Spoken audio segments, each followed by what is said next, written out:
미국 정부가 1960년대 계획한 이 프로젝트는 우주에서 수소폭탄을 터뜨려 우주선을 가속하는 것으로 당시 이론적으로 가능할 것이라 평가되었던 프로젝트입니다. 400m 사이즈의 800만 톤의 질량이 로켓 자체가 엄청나게 크고 무겁습니다. 여기에 1080개의 핵폭탄이 탑재가 된다는 거죠. 현존 최대 크기 발사체인 스타12, 길이 50m, 1단 로켓 슈퍼 헤비 70m와 결합하면 120m가 되는데 이게 40층 건물 높이에요. 근데 400m면은 정말 말도 안 되는 크기죠. 안녕하십니까, 과학 커뮤니케이터 궤도입니다. 드디어 돌아온 3채 8화 리뷰입니다.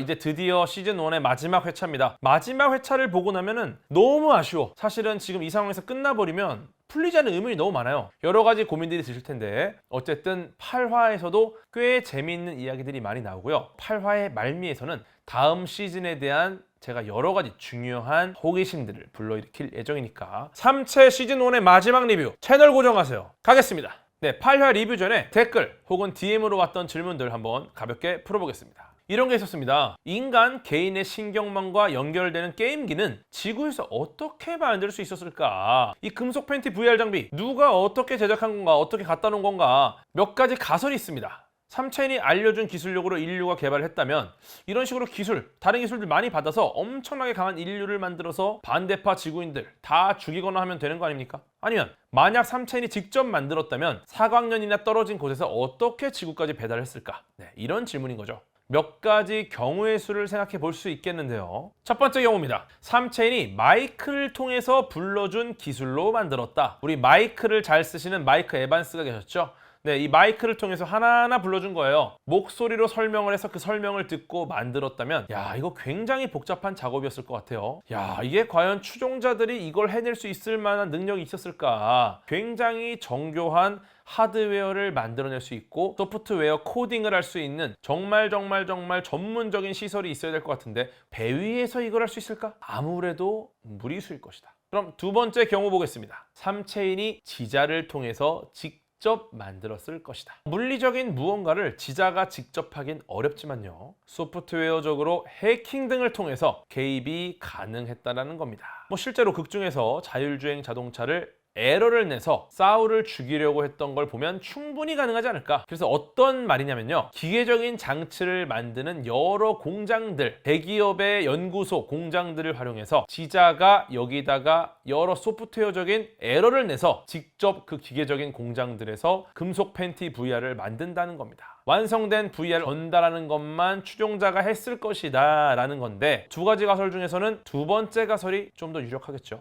역시나 드라마에서 해석은 뭔가 미심쩍은 부분이 있긴 합니다. 노트북 만드는 공장에서 VR을 만들 수 있다? 자동차 만드는 공장에서 VR 만들 수 있다? 이게 인프라상 불가능하다고 봅니다. 그러니까 결국은 VR 장비를 만드는 공장에서 금속 팬티 VR을 만들었을 것이다 라는 건데, 어쩌면 과학기술 수준이 떨어지는 문명의 공장에서 훨씬 더 고도화된 기술의 장비를 만들 수 있을까? 이게 어떤 말이냐면 30년 전에 정말 벽돌폰을 만드는 그 공장 장비를 갖고 현재 최신형 스마트폰을 만들어낼 수 있느냐라는 건데 쉽진 않겠죠. 네, 그래서 여전히 미심쩍은 부분이 있긴 합니다. 그렇다면 원작에서는 어떻게 했을까? 원작에서는 실제로 충분히 발전한 기존의 VR 장비를 활용해서 3채 소프트웨어만 조작해서 여기에 접속하게 만든 다음에 이것저것 지자가 보여준 것이죠.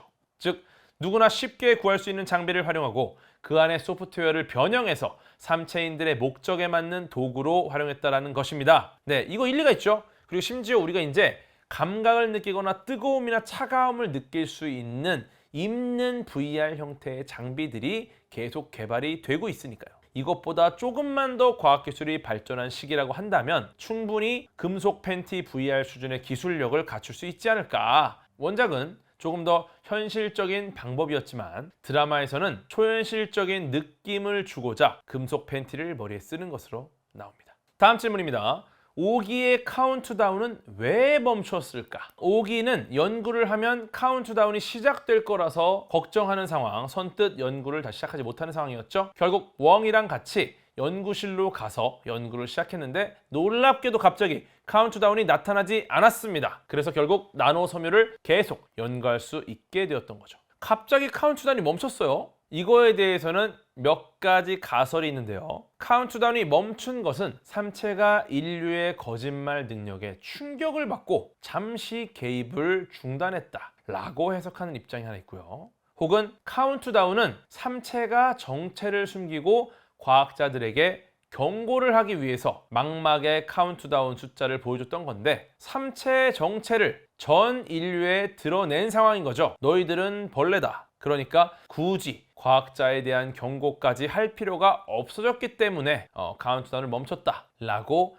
해석해 볼 수도 있겠네요. 다음 질문입니다. 뇌만 분리해서 보관하는 것은 가능할까? 흔히 통 속의 뇌라고 이야기하죠. 게임 속의 몬스터로 등장하기도 하고요. 다양한 애니메이션이나 영화에도 나옵니다. 주로 액체에 담긴 뇌 형태로 표현이 되는데요. 뇌를 분리해서 통에 담고 죽지 않도록 만든 뒤에 모든 외부 자극을 뇌에 가짜로 만들어주고 우리는 가상의 세상을 보고 느끼고 맛보고 한다면 뇌가 정말 실제 세상을 보는 것인지 가상 세계에서 전기 신호로 이루어진 자극에만 반응을 하고 있는 것인지 우리는 구분할 수 없다는 겁니다. 즉 실제 세상도 이미 그렇게 된 건 아닐까 하는 거죠. 하지만 이건 뇌를 보관하는 형태가 아니라 뇌 그대로 살아있는 사람처럼 되는 걸 의미하는 거예요. 그러니까 통 속의 뇌는 어쩌면 삼체 설정과는 좀 차이가 있죠. 삼체에서는 위례 뇌를 보관하는 형태로 진행이 되니까요. 살아있는 사람이라는 건 아닙니다. 그래서 통 속의 뇌 이것보다 좀 더 삼체 설정과 유사한 실험들이 있습니다. 2018년에 돼지의 뇌를 돼지 몸에서 분리해서 36시간 동안 살려둘 수 있다는 연구 결과가 있었습니다. 예일대학교 연구팀은 한 컨퍼런스에서 이러한 사실을 밝혀냈죠. 연구팀은 100여 개가 넘는 돼지 머리를 몸통에서 분리했고요. 인공산소가 풍부한 혈액을 주입해서 뇌가 산소와 영양분을 받아 계속 살아있을 수 있도록 한 겁니다. 연구팀이 밝힌 바에 따르면요. 뇌 속의 수십억 개 세포는 건강하게 살아있었고요. 아마 무기한으로 살아있는 상태를 유지하는 것도 가능하겠다라는 식으로 예측을 했어요. 다만 의식을 복구하는 건 추가적인 단계가 필요하다고 하죠. 다른 장기를 보존하는 방법들, 신장이나 간이나 이런 것들을 보존하는 방법들은 이미 존재했으니까 실제로 뇌를 기술적으로 살아있게 하는 것도 다른 장기들을 보존하는 것과 크게 다르지 않다 이렇게 생각했어요. 하지만 돼지의 뇌를 산채로 보관한 연구는 이번이 처음이었고요. 인간의 뇌와 돼지의 뇌가 유사한 부분이 많기 때문에 의미가 있는 연구였던 거죠. 어쨌든 가능하다는 얘기입니다. 다음 질문입니다. 왜 삼체인들은 지구에 존재하는 하고 많은 과학기술의 분야 중에서 입자 물리학을 저지하려고 노력했을까? 원작의 내용을 보겠습니다. 우주에서 어떤 기술 문명의 등급은 그 문명이 통제하고 사용할 수 있는 미시적 차원에 의해 결정됩니다. 기본 입자의 1차원 사용은 우리 조상이 동굴에서 횃불을 켜던 때부터 시작되었습니다. 화학 반응의 통제는 1차원 수준에서 입자를 통제한 것입니다. 물론 이런 통제도 낮은 급에서 높은 급까지 횃불에서 이후의 증기관까지 더 이후의 발전기까지 이어집니다. 현재 입자의 1차원 통제 수준은 최고조에 달했습니다. 컴퓨터도 있고 당신이 연구하는 나노 소재도 있지요. 하지만 이 모든 것은 미시 차원의 1차원 통제에 국한됩니다. 우주의 더 고급 문명이 보았을 때 횃불과 컴퓨터, 나노 소재 등은 본질적으로 차이가 없는 같은 단계입니다. 이것이 그들이 인류를 벌레로 보는 이유입니다. 이 말이 무슨 말이냐면 물론 과학기술에는 여러 분야가 있지만 과학기술의 발전을 위해서는 차원과 기본 입자에 대한 기본적인 이해도가 반드시 필요하다는 거죠. 우리가 알고 있는 과학기술이 촛불에 불 켜는 거랑 반도체 기술, 나노 파이버에 대한 기술 이런 것들은 사실 우리 입장에서는 엄청난 기술의 발전입니다. 그런데 삼체 문명 입장에서 봤을 때는 고작 1차원상의 기본 입자에 대한 이해도만 갖고 있다는 거는 횃불과 반도체 기술, 나노 기술, 컴퓨터 이런 것들이 큰 차이 없이 굉장히 하등한 기술이라는 말이에요. 어떤 과학기술의 분야도 역시나 1차원 수준의 입자를 활용하는 단계라면 크게 위협되지 않는다고 봤고요. 만약에 입자 물리학에 대한 이해도가 높아지고 확장된 차원과 입자들을 활용할 수 있게 된다면 놀랍도록 급격한 발전이 이루어질 거라고 삼체 문명은 판단을 한 겁니다. 그러니까 그걸 막아야 돼요. 그게 제일 중요한 겁니다. 다음 질문입니다. 항세기와 난세기가 반복되는 삼체 문명이 어떻게 안정적인 지구의 문명보다 발전할 수 있었을까? 지구인들이 나태했을까? 실제로 인류보다 훨씬 오랫동안 과학기술을 발전시켜 왔다는 겁니다. 항세기 동안 발전할 수 있었던 기간만 따져도 인류보다 훨씬 길었을 수도 있다는 겁니다. 그리고 기억이 후대로 전달되는 형태의 특이한 번식 방식 덕분에 손실되는 과학기술의 비중도 굉장히 작았을 수도 있죠. 45억 년의 역사를 보유한 지구지만 인류의 과학기술도 수천 년의 역사에서 본격적으로 발전하기 시작한 건 몇백 년 되지 않았습니다. 즉 폭발적으로 과학기술이 발전하는 시기가 있고요. 그때 타이밍이 잘 맞으면 어떤 특이점을 지날 수 있을 것으로 보는 거죠. 앞으로의 400년이 굉장히 중요할 것이라고 볼 수도 있겠죠. 이제 본격적인 8화 리뷰 시작해보도록 하겠습니다. 사울의 여친이 교통사고로 사망을 했고요. 아주 친한 여친은 아니고 약간 원나잇 같은 느낌이 드는 분이죠. 그 상황에서 웡이 사울을 만나서 이야기를 하는데요. 예원제는 이미 살해를 당했다는 사실을 전해주고 오늘 상황도 사실 너의 여친이 아니라 너를 죽이려고 했다라는 겁니다. 이 사실을 알려주고 지자가 자율주행차의 소프트웨어를 조정해서 사고로 위장해서 죽이려고 했다는 사실까지 알려주죠. 사울은 충격에 휩싸이고요. 그리고 사울을 데리고 웡은 어딘가로 갑니다. 그 사이에 진청은 웨이드에게 위릿한 탐사선에 씨앗을 함께 보내주길 요청합니다. 웨이드는 거절하는 것처럼 하지만 결국 뒤를 보면 진청이 원하는 대로 씨앗을 실어주고요. 이건 시즌2에서 중요한 떡밥이 될지도 모르죠. 그리고 갑자기 사울과 웡은 아주 중요한 기념식에 참석한다고 하는데 가봤더니 국제연합 유엔에서 면벽 프로젝트라는 걸 게시하는 기념식이었어요. 면벽자라는 개념이 드디어 드라마에 등장하는 순간이죠. 지자는 모든 정보를 보고드는 완벽한 스파이입니다. 그래서 어떻게 하는가? 지자가 읽을 수 없는 전략을 사용해야 합니다. 우리에겐 아직 비밀이 있습니다. 지자가 못하는 건 뭐냐? 우리 생각을 읽을 수 없다는 거예요. 그래서 이게 바로 면벽 프로젝트입니다. 3명의 사람을 뽑아서 온전히 생각만으로 자신의 계획을 구상하는 겁니다. 누구와도 그 내용을 논의해선 안 되고요. 그들이 바로 면벽자인 거죠. 명상가를 뜻하는 불교의 명칭에서 따왔고요. 이 지구상에 있는 모든 자원을 마음대로 쓰고 모든 행위를 할 수 있고요. 자신의 행동과 명령의 이유를 설명할 필요가 없습니다. 터무니없는 행동을 해도 마찬가지예요. 그러니까 네 마음대로 해라. 우리는 널 믿는다. 이런 상황인 거죠. 첫 번째 후보, 후보린 장군. 후보가 아니죠. 후보린 장군이라 후보 같은 느낌인데 후보가 아니고요. 그냥 면벽자로 당선된 분입니다. 분쟁을 승리로 이끄는데 공헌하신 분이죠. 그래서 첫 번째 면벽자가 됩니다. 두 번째 면벽자는 레일라 아리치 교수. 다양한 전투에서 발군의 능력을 보인 분이죠. 그리고 우리는 당연하게 생각하지만 굉장히 놀란 세 번째 면벽자는 바로 사울 듀랜드입니다. 사울은 일단 뭔지 모르고 앞으로 나갑니다. 그리고 안 하겠다고 하죠. 그럼 재밌는 게 아무리 안 하겠다라고 해도 사람들이 이분은 면벽자구나. 다 생각이 있겠지 하면서 의미심장한 미소를 지으면서 그냥 넘어가요. 그러다가 총알 한 방 방탄조끼에 탁 박히고 나서야 정신을 차립니다. 자신을 죽이려 했던 정신이 나간 것 같은 삼체 문명 추종자를 만나고 나니까 야 이게 장난이 아니구나 생각을 하게 되죠. 그리고 금붕어의 먹이를 주는 진청이 잠깐 나옵니다.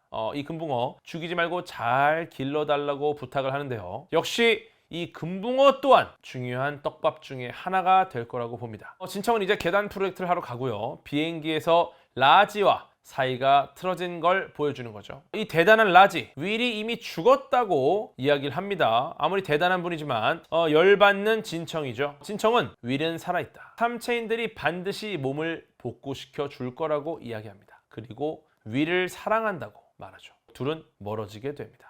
그리고 드디어 계단 프로젝트가 시작됩니다. 핵폭발 시점이 나노초라도 어긋나면 끝장나는 상황이에요. 원자폭탄 300개가 완벽하게 터져야 하고요. 초속 수백 킬로미터의 실이 정확한 시점에 바늘구멍을 통과해야 하는 상황인 거죠. 발사는 성공했고요. 탑재체도 성공적으로 분리가 됐습니다. 이제 방사선 돛, 솔라세일을 기반으로 한 나노세일이 문제없이 펼쳐져야 하는데 역시 천재 과학자 오기가 만든 나노소면은 아주 잘 작동했습니다.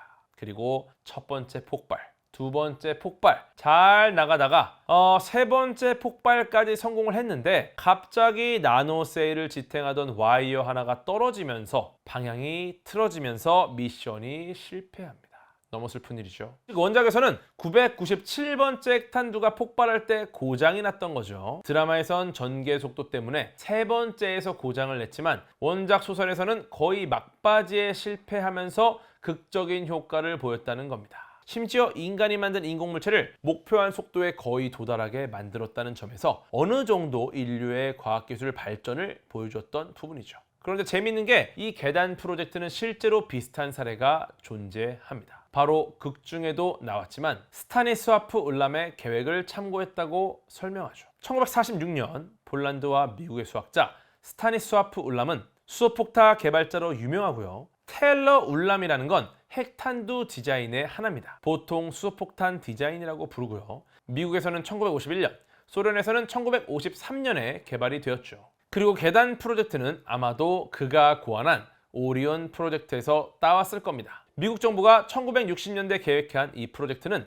우주에서 수소폭탄을 터뜨려 우주선을 가속하는 것으로 당시 이론적으로 가능할 것이라 평가되었던 프로젝트입니다. 하지만 7년간의 작업 끝에 대기 중 핵실험을 금지한 조약과 핵낙진 우려 때문에 프로젝트 전체를 취소하게 되죠. 핵무기를 추진 동력으로 삼는다. 즉, 핵탄두를 우주선에 무진장 실어둔다. 핵탄두를 우주선 뒤로 사출한 뒤에 멀리 떨어진 데서 폭발시킨다. 폭발로 발생한 플라즈마가 충격판에 반사되어 추력을 제공한다. 목적지에 도달할 때까지 이러한 과정을 계속 반복한다. 이게 바로 기존의 오리온 프로젝트라는 겁니다. 여기서 잠깐 질문이 하나 있었는데 나노 섬유로 만든 방사선 돛은 핵폭발의 영향을 받지 않는 건가요? 라는 질문입니다. 실제로 나노 섬유로 만든 돛은 워낙에 튼튼하니까 드라마와 원작에서는 연결선 부분이 떨어집니다. 그리고 정확하게는 핵폭발의 충격파보다는 우주에서 핵폭발로 만들어진 플라즈마로부터 추진력을 얻는 방식이라 어느 정도 여러 가지를 고려한 설계라고 볼 수 있는 거죠. 다시 오리온 프로젝트로 돌아오겠습니다. 400m 사이즈의 800만 톤의 질량이 로켓 자체가 엄청나게 크고 무겁습니다. 여기에 1080개의 핵폭탄이 탑재가 된다는 거죠. 현존 최대 크기 발사체인 스타12, 길이 50m, 1단 로켓 슈퍼 헤비 70m와 결합하면 120m가 되는데 이게 40층 건물 높이에요. 근데 400m면은 정말 말도 안 되는 크기죠. 물론 드라마에선 핵탄두를 미리 올려놓고 타이밍에 맞춰 터뜨리는 방식이지만 오리온 프로젝트는 전부 싣고 함께 올라가야 해서 처음에는 굉장히 힘듭니다. 하지만 만약에 문제가 생겨도 다시 방향을 전환하거나 할 수 있는 가능성도 있겠죠. 왜냐? 내가 핵폭탄을 다 싣고 있으니까. 근데 계단 프로젝트는 이게 불가능해요. 한번 경로를 이탈하잖아요. 핵폭탄은 이제 그 근처에 없습니다. 예정된 경로가 아니니까요. 이미 1960년대에 살펴봤던 실험이지만 드라마 속 실험 설계 자체가 핵폭탄이 너무 많이 필요하고요. 설계를 유지하기가 어렵고 위험해 보이기 때문에 아마도 쉬운 프로젝트는 아닐 것이다 라고 봅니다. 네, 이제 마무리로 갑니다. 웨이드가 돌아가는 비행기에서 태블릿을 보는데 소폰이 영상으로 등장합니다. 그리고 이런저런 뻘소리를 하고요. 갑자기 웨이드의 망막에 카운트다운을 띄우는데 카운트다운이 금방 끝나고요. 웨이드의 눈알이 파여있는 모습을 보여줍니다. 소폰이 웨이드를 겁주는 거죠. 실제 눈앞에까지 등장을 합니다. 망막에 그렸겠죠. 이거에 대해서는 카운트다운이 끝나면 어떻게 되는 것인가에 대해서 6화에서 간단히 이야기했던 걸 이어받아 보겠습니다. 웨이드 눈앞에 카운트다운이 끝나고 눈알이 파인 웨이드를 보여줬다는 점에서 정말 눈알이 파일까? 라는 생각이 들 텐데, 왜냐면 실제 눈알이 파인 과학자가 과거에 나왔었거든요. 그렇다면 정말 원작에서 카운트다운이 끝났을 때 어떤 일이 벌어졌는지 원작을 보니까 아마 겁을 주는 것밖에 못하기 때문에 카운트다운은 정말 스스로 스트레스를 주는 것 정도가 최선이 아닐까 싶네요. 역시나 웨이드도 그냥 겁준 거겠죠? 역시 6화 리뷰에 달린 댓글처럼 고속도로를 운전하는 중에 지자로 망막을 가려서 사고 나게 하는 게 가장 좋은 방법이 아닌가 싶네요. 그리고 우리는 벌레지만 벌레는 무슨 짓을 해도 안 죽는다는 웡의 이야기로 시즌 1 8화가 마무리가 됩니다. 아마도 다음 시즌 살아남기 위한 인류의 반격이 있을 거라는 암시를 보여주며 끝나는 거죠. 네, 여기까지가 시즌 1의 마지막 화 8화의 리뷰였습니다. 이제 3채 다음 편에서는 원작 소설의 내용을 통해 시즌 2를 예측하는 형태로 한번 컨텐츠를 만들어 보도록 하겠습니다. 이미 원작 소설을 통해 이야기의 끝까지 전부 공개가 된 상황에서 우리는 현재 시즌 1 약 한 권 반 분량의 이야기만을 드라마로 본 것이죠. 그리고 빠진 부분, 생략된 부분들을 제가 리뷰를 해드렸습니다. 아마 시즌 2가 나오기까지 너무 오랜 시간이 걸릴 수 있습니다. 우리가 체감하기에 꽤 오래 기다려야 시즌 2가 나올 것 같고요. 왜냐? 시즌 2를 찍을지 말지도 아직 결정이 안 됐으니까요. 혹시 안 나올 가능성도 지금 있는 상황이기 때문에 앞으로 어떻게 될지 정말 궁금하신 분들을 위해서 한번 공을 들여서 만들어 보도록 하겠습니다. 아마 정말 궁금하신 분들이 많으실 것 같아요. 그래서 삼체인들 400년 후에 도달하는 거야? 지구에 오는 거야? 그럼 지구는 어떻게 되는 거야? 400년 후까지 소설에 나오나? 그냥 열린 결말인가? 궁금하시죠? 여러분이 궁금해하는 모든 상황들이 정말 상세하게 깔끔하게 정리가 됩니다. 시즌2를 예측하는 넷플릭스 삼체 시즌2 프리뷰 기대해주세요. 그럼 다음 삼체 리뷰에서 또 뵙겠습니다. 건강하세요.